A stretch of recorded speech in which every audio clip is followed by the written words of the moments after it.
السلام علیکم دوستو، آج ہم آپ کو بتائیں گے بنی اسرائیل کا ایک عجیب واقعہ۔ بنی اسرائیل کی حالات میں ہے کہ ایک عابد مدت سے عبادت خدا تعالیٰ کی کیا کرتا تھا۔ اس کے پاس کچھ لوگ آئے اور کہا کہ یہاں ایک قوم ہے کہ خدا تعالیٰ کی سوا درخت کی پرستش کرتی ہے۔ وہ عابد اس بات سے غصے میں آیا اور اپنی کلہاڑی کندھے پر رکھ کر درخت کی طرف کو چلا، اس کو کاٹ ڈالے۔ راستے میں اس کو شیطان ایک پیرے مرد کی صورت میں ملا اور پوچھا کہ کہاں کا ارادہ ہے۔ عابد نے کہا کہ میں چاہتا ہوں کہ فلاں درخت کاٹ ڈالوں۔ اس نے کہا کہ تمہیں اس سے کیا مطلب پڑا ہے کہ اپنی عبادت اور شغل چھوڑ کر اور بعد میں مصروف ہوتے ہو۔ عابد نے کہا یہ بھی داخل عبادت ہے۔ اس نے کہا تو میں آپ کو کاٹنے نہ دوں گا۔ جب زیادہ تکرار بڑھی تو عابد شیطان کو زمین پر ڈال کر اس کی چھاتی پر چڑھ بیٹھا۔ اس نے کہا کہ تم مجھ کو چھوڑ دو تاکہ میں تم سے کچھ کہوں۔ عابد کھڑا ہو گیا۔ ابلیس نے کہا بڑے تعجب کی بات ہے کہ خدا تعالیٰ نے تو تیرے اوپر اس کا کاٹنا فرض نہیں کیا، نہ تو اس کی عبادت کرتا ہے۔ اگر دوسرا کوئی عبادت کرے تو اس کا گناہ تجھ پر ہونے سے رہا، اور روئے زمین پر خدا تعالیٰ کے انبیاء بہت سے ہیں۔ اگر اس کو منظور ہوا تو کسی نبی کو درخت والوں کے پاس بھیج کر ان کو کاٹنے کا حکم دے گا۔ تجھ کو ضروری نہیں کہ جو بات تیرے ذمے نہ ہو اس کے در پہ ہو۔ عابد نے کہا میں اس کو ضرور کاٹوں گا۔ شیطان نے پھر قصد کشتی کا کیا۔ عابد نے اس کو دے مارا اور چھاتی پر چڑھ بیٹھا۔ جب ابلیس عاجز ہوا کہنے لگا کہ آؤ ہم ایک اور بات بتائیں جو تیرے حق میں بہتر اور مفید ہو۔ عابد نے کہا اچھا۔ اس نے کہا مجھے چھوڑو تو بتلاؤں۔ عابد نے اس کو چھوڑ دیا۔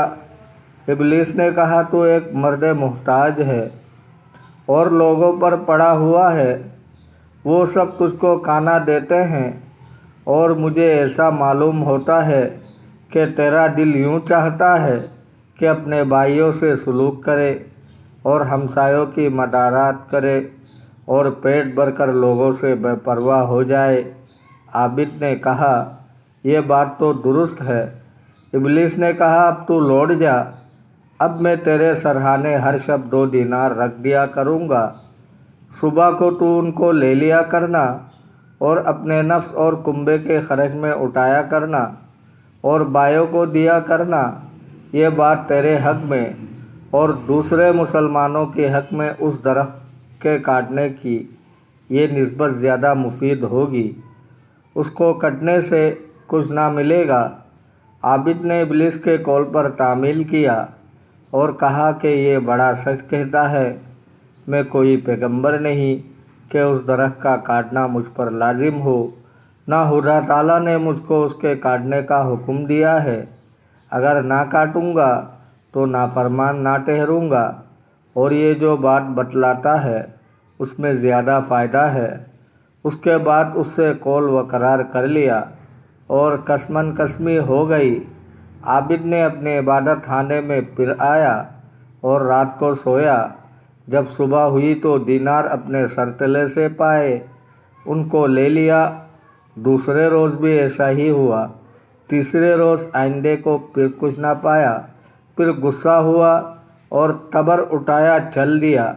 راستے میں ابلیس پھر پیرے مرد کی صورت میں ملا اور پوچھا کہ کہاں کو؟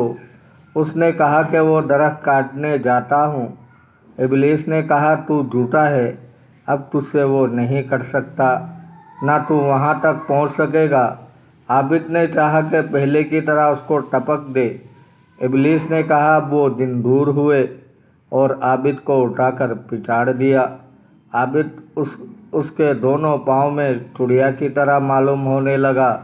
پھر شیطان اس کے سینے پر بیٹھ گیا اور کہا یا تو اس کام سے باز آ، نہیں تو ذبح کر ڈالوں گا۔